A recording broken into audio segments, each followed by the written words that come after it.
السلام عليكم ورحمة الله وبركاته. إن الحمد لله والصلاة والسلام على رسول الله وعلى آله وصحبه أجمعين ومن تبعهم بإحسان إلى يوم الدين أما بعد. সম্মানিত বিভাগ দর্শক শ্রোতাবৃন্দ, মাসালা সিয়ামের মাসালা ৬ নম্বর পর্বে আমরা মাসালা রমজানের মাসালা ৬ নম্বর পর্বে আমরা সিয়ামের একটা গুরুত্বপূর্ণ মাসালা জানবো। সেটা হলো রোজা কখন শুরু করতে হবে বা সিয়াম কখন শুরু করতে হবে এবং কখন ভঙ্গ করতে হবে।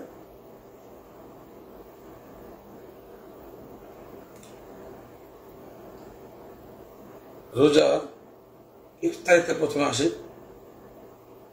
যখন সূর্য সম্পূর্ণভাবে সূর্যের বডিটা সম্পূর্ণভাবে ডুবে যাবে এবং পরিষ্কার আকাশে সম্পূর্ণ বডি ডুবে গেছে, তখনই ইফতারি করবে সঙ্গে সঙ্গে, যেটাই সুন্নাহ, লেট না করে। যে সমস্ত ক্যালেন্ডারে, রোজার ক্যালেন্ডারে সতর্ক টাইম দেওয়া আছে, সূর্য অস্তের পরে সতর্ক 5 মিনিট, এগুলো সবগুলো বিদআত, সুন্নত বিরোধী আমল। সাহাবায়ে কেরাম দেখতেন সূর্য ডুবে গেছে সঙ্গে সঙ্গে ইফতার করতেন। এই জন্য মনে বলেছেন যে উম্মত যদি লেট না করে ইফতারিতে কল্যাণ বাকি থাকবে।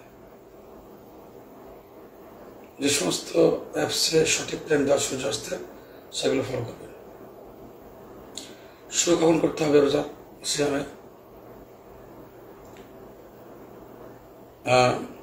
এখানে একটা কথা বলি নাই, অনেক দেশীয় নিয়ম পালন করতে গিয়ে 5 মিনিট লেট করে ইফতারিতে।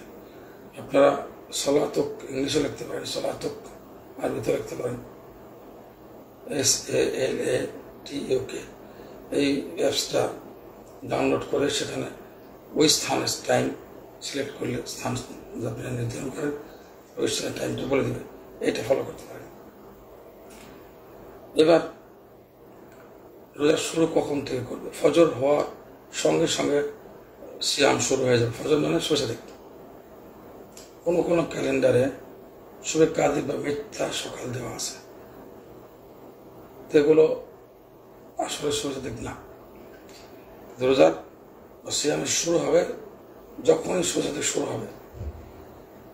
সোজা দিক শুরু হওয়ার সঙ্গে সঙ্গে সঠিক টাইমে আজান হয়, তাহলে ওকে, সঙ্গে সঙ্গে সিয়াম শুরু হয়ে গেলে কোনো কিছু খানাফেনা করা যাবে না, রোজা ভঙ্গের কারণ থেকে দূরে থাকতে হবে। কিন্তু যদি এমন হয় যে কোনো স্থানে আজান লেট হয়, আপনার টাইম ফলো করুন, অ্যাপ ফলো করুন যে সোজা দিক কখন হচ্ছে, ফজরের আজানের টাইম কখন হচ্ছে।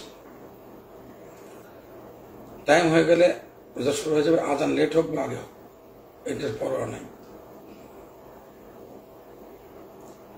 এই বিষয়টা খেয়াল রাখতে হবে। সুতরাং সতর্ক টাইম 10 মিনিট আমক তমক আহলে ইলম ওলামায়ে কেরাম প্রাথমিক ওলামা এগুলো বিদআত বলেছেন। আমাদের আমল মহানবী রাসূল, মহানবীর তরিকা হতে হবে, রাসূলুল্লাহ সাল্লাল্লাহু আলাইহি ওয়াসাল্লাম আদর্শ অনুসরণ হতে হবে, যারা সাহাবায়ে কেরাম করে দেখিয়েছেন। যে সমস্ত দেশে রাত দিন হয়, 24 ঘন্টার মধ্যে রাত এবং দিন হয়, মানে 24 ঘন্টার মধ্যে ছোট বড় হতে পারে, অর্থাৎ 12 ঘন্টা না হলে 10 ঘন্টা 14 ঘন্টা হয়, অর্থাৎ 11 ঘন্টা 13 ঘন্টা হয়। এগুলো তো অবশ্যই প্রত্যেক মুসলিমদেরকে সিয়াম পালন করতে হবে। যদিও লম্বা হয়, কখনো দিন 14 ঘন্টা হয়, 13 ঘন্টা হয়। তো বাকি যে সমস্ত দেশে 24 ঘন্টা দিন রাত হয় না, লম্বা টাইম, দিন থেকে 24 ঘন্টা বা রাত মোটে 2-5 ঘন্টা হয়, লং টাইম, 1 ঘন্টা হয়ই না সারা দিন সমস্যা। তারা পার্শ্ববর্তী কোনো মুসলিম দেশে বা পার্শ্ববর্তী যে মুসলিম দেশ যেখানে রাত দিন 24 ঘন্টার মধ্যে হচ্ছে, তাদের ফলো করে সিয়াম পালন করবে। আসসালামু আলাইকুম ওয়া রাহমাতুল্লাহি ওয়া বারাকাতুহু।